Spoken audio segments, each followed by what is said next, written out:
নমস্কার বন্ধুরা, রিনাস কিচেনে আপনাদের সবাইকে স্বাগত। আজ আমি আপনাদের সঙ্গে শেয়ার করব বাঁধাকপি আর অল্প মুগ ডাল দিয়ে সম্পূর্ণ নিরামিষ একটি রেসিপি।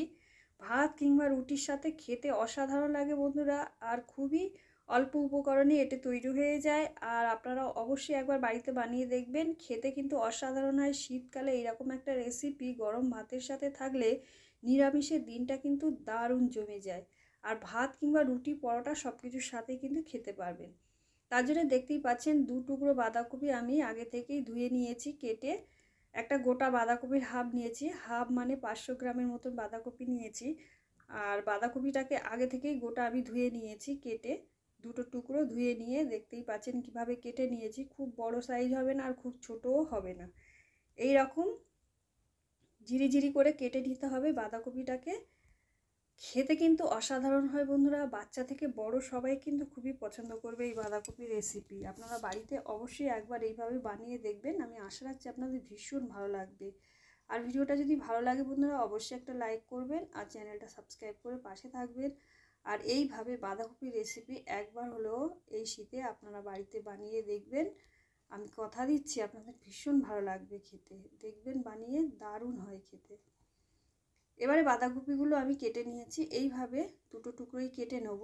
নিয়ে আবারও অল্প করে একটু ওপর থেকে জল ছড়িয়ে ধুয়ে নেব। এবারে দেখুন যে ডালটা আমি নিয়েছিলাম মুগ ডালটা, সেটা একটু হালকা করে ভেজে নিচ্ছি শুকনো কড়াতে।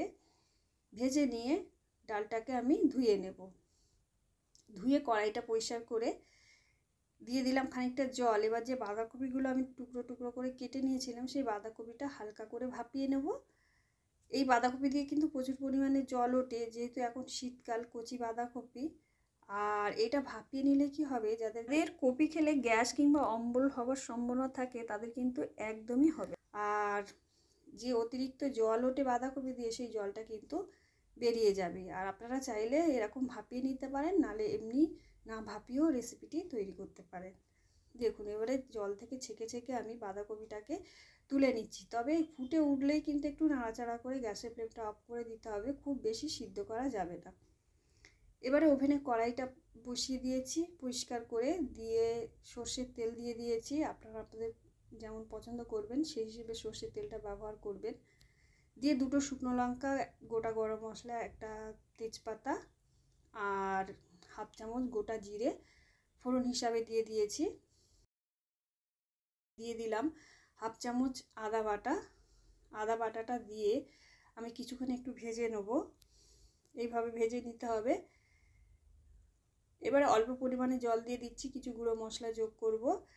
এই জলটা দিলে গুঁড়ো মশলাগুলো আর পুড়ে যাওয়ার সম্ভাবনা থাকবে না।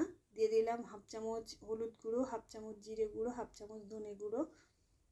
আর ঝালটা আপনারা আপনাদের স্বাদ অনুসারে দেবেন। গুঁড়ো লঙ্কা খেতে পছন্দ করলে গুঁড়ো লঙ্কা দিতে পারেন, কাঁচা লঙ্কা পছন্দ করলে কাঁচা লঙ্কাও দিতে পারেন। প্রয়োজনে কাঁচা লঙ্কা বেটেও ব্যবহার করতে পারেন।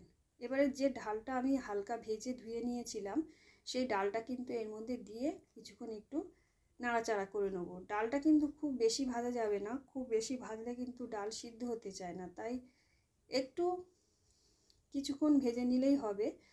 তবে খুব বেশি ভাজলে কিন্তু ডাল সিদ্ধ হতে চায় না, তাই এইভাবে একটুখানি নাড়াচাড়া করে নেবো আমি মশলাগুলোর সঙ্গে, নিলে ডালটা কিন্তু খেতে বেশ সুস্বাদু হবে।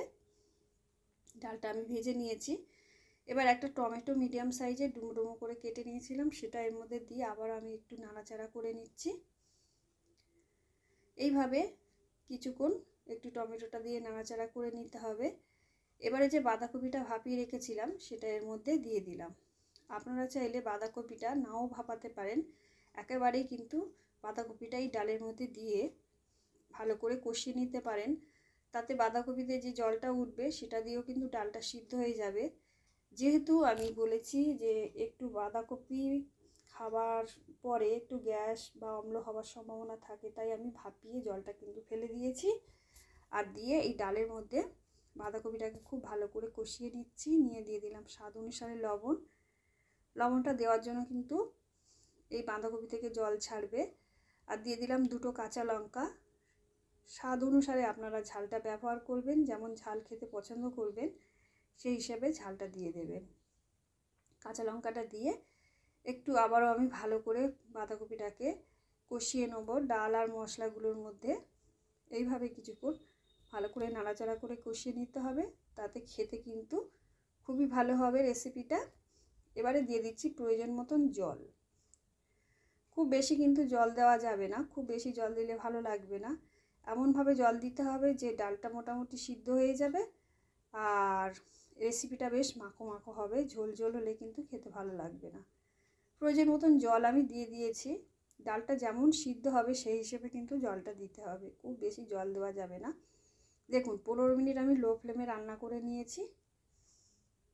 রান্না করে নেবার পরে ডালটা কিন্তু একেবারে ঘেটে যাবে না, ডালটা একটু গোটা গোটা থাকবে কিন্তু অথচ সিদ্ধ হয়ে যাবে। সেইভাবে কিন্তু ডালটাকে সিদ্ধ করে নিতে হবে। আর আপনারা যদি মনে করেন না ডালটা একদম ঘেটে দেবো, তাহলেও খুব বেশি করে ভালো করে সিদ্ধ করে নিতে পারেন। এবারে দিয়ে দিলাম আমি 1 চামচ চিনি। ডালটা কিন্তু এর থেকে বেশি আমি সিদ্ধ করব না, এরকমই অল্প গোটা গোটা থাকবে আর ভিতর থেকে কিন্তু সিদ্ধ হয়ে যাবে, তাতে কিন্তু রেসিপিটা খেতে ভালো লাগবে। আর দিয়ে দিলাম 1 চামচ ঘি। যেহেতু নিরামিষ রেসিপি ঘিটা অবশ্যই দেবেন, ঘি দিলে এর টেস্ট কিন্তু দ্বিগুণ বেড়ে যাবে। আর আপনারা চাইলে চিনিটা স্কিপ করতে পারেন, যারা চিনি খেতে পছন্দ করে না তারা চিনি ছাড়াই রান্নাটা করবেন। এবারে তেজপাতা টুকরোটা ফেলে দিলাম, তেজপাতাটার আর প্রয়োজন নেই। এইভাবে কিছুক্ষণ ফুটিয়ে নিয়ে ওপর থেকে আমি একটু গরম মশলা ছড়িয়ে দেবো, দেখতেই পাচ্ছেন। আর অল্প অল্প এই যে রসটা রয়েছে ঢাকা দিয়ে আমি 10 মিনিট রেস্টে রেখে দেবো। 10 মিনিট পরে দেখুন ফিরে আসছি। ভিডিওটা ভালো লাগলে অবশ্যই একটা লাইক করবেন আর চ্যানেলটা সাবস্ক্রাইব করে পাশে থাকবেন।